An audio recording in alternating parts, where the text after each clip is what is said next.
Salut à tous et bienvenue dans ce nouvel épisode de Photantique où l'on parle de photographie antique et atypique. Et aujourd'hui, c'est atypique pour notre époque moderne, et franchement antique, mais il y a quelques années, ça ne l'était pas forcément. En tout cas, pas en entreprise, puisque c'est un appareil photo qu'on ne verra pas trop dans le grand public non plus. Il s'agit du Sony FD71, donc il s'agit de la deuxième génération des Sony Mavica. Les Sony Mavica où on enregistrait sur de simples disquettes 3,5. Donc il s'agit ici d'un appareil photo de 0,3 mégapixels, si je dis pas de bêtises, donc qui fait des images de 640 sur 480. Et donc cet appareil photo là, donc c'est comme je vous l'ai dit la deuxième génération. Malheureusement j'en ai un de la première génération mais qui n'est pas en état de fonctionner, qui est beaucoup plus gros. Mais en fait ils sont très similaires dans leur fonctionnement. Il s'agit plus ou moins d'une caméra grand public H8 dans lequel on a retiré la partie enregistrement de vidéo. Donc à la sortie du signal vidéo, on a mis un microcontrôleur, un DSP, qui va tout simplement convertir le signal vidéo en image JPEG. Sur le premier d'ailleurs, il y avait un truc assez drôle, c'est que on avait un mode entrelacé et un mode scanline, vraiment en fait comme si on enregistrait une vidéo. Ça a été retiré sur la deuxième version, donc comme je vous ai dit, celui-là n'est pas en état de marche.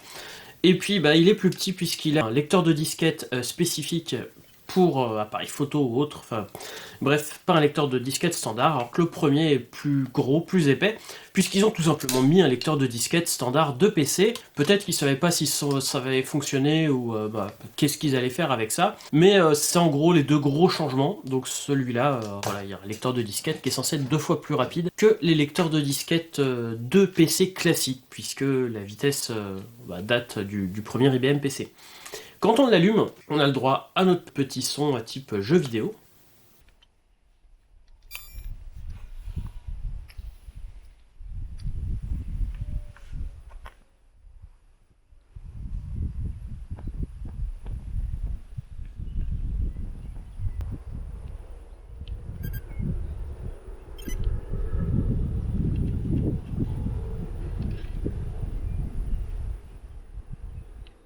Donc je suis parti le tester pour en faire des photos. Je vous ai fait la vidéo complète sur la chaîne principale de tous ces Mavica. J'ai même tenté d'en faire imprimer une ou deux. À l'utilisation, ça va, il est gros. Il fait 1,5 fois l'Alpha 7 si je dis pas de bêtises. Il est franchement gros, il pèse 600 grammes.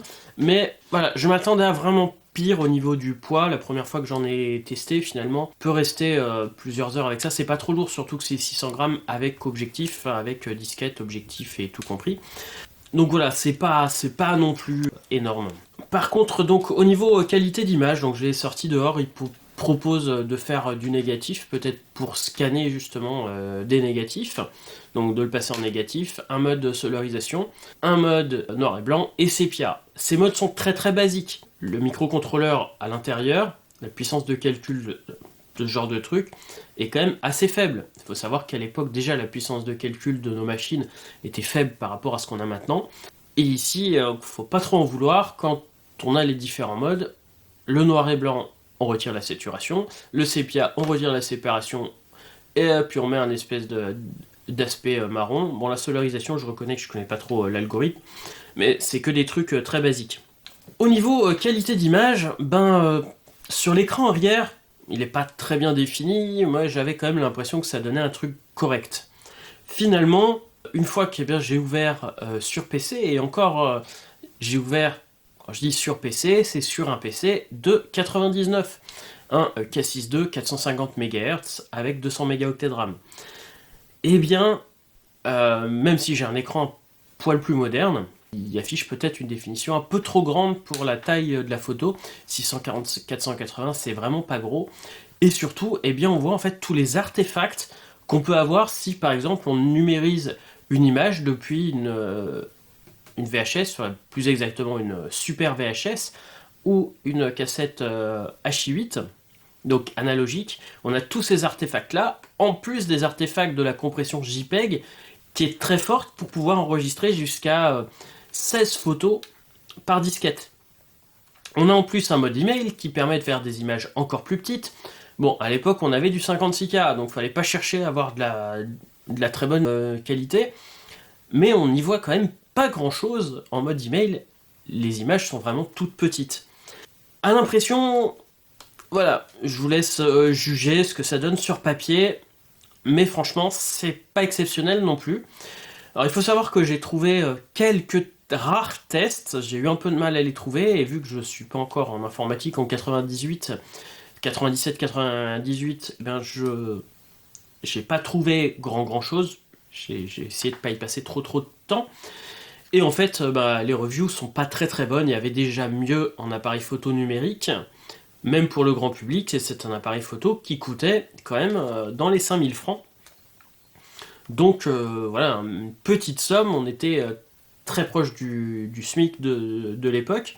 Mais cet appareil photo là, comme je le disais sur ma vidéo principale, c'est surtout son côté pratique, de pouvoir avoir tout de suite avoir accès pour mettre dans les rapports à une image.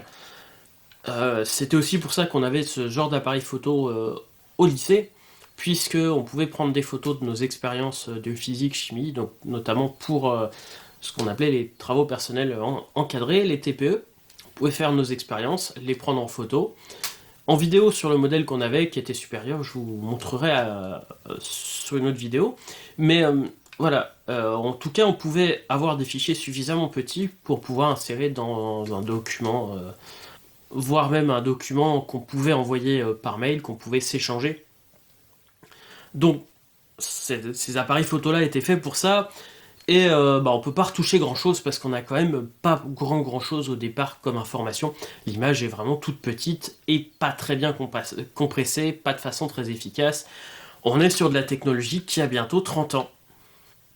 Vu que le système embarqué est souvent inférieur à ce qu'on avait dans les ordinateurs les plus rapides à l'époque, cet appareil photo date de 98, mais en gros, on peut dire que la technologie qu'il y a dedans était déjà légèrement dépassé à l'époque, donc on peut dire que voilà, ça a 30 ans, ça doit dater de 95-96.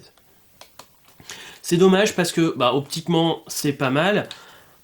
Je pense que le capteur est pas si mauvais, mais il faudrait pouvoir récupérer les RAW, et bien sûr, à l'époque, il n'était pas question de traiter des RAW avec nos machines de l'époque. Et l'avantage de ces appareils photo là, c'est vraiment de pouvoir prendre la disquette, de la lire directement et d'insérer nos images dans les documents, voire de pouvoir faire des petits photoshoppages, enfin, plus exactement des petits PenShop Pro Age, puisque Photoshop était déjà présent à l'époque, mais un logiciel qu'on trouvait très souvent chez les particuliers parce que la version shareware était quand même pas trop chiante. Pas de besoin de numéro de série ni quoi, on avait juste un message au démarrage comme quoi c'était la version d'évaluation, et on pouvait faire quelques petits photomontages assez drôles. Et puis si on n'a pas la grosse station graphique du siècle, à l'époque, eh bien des images en 640-480 étaient largement suffisantes.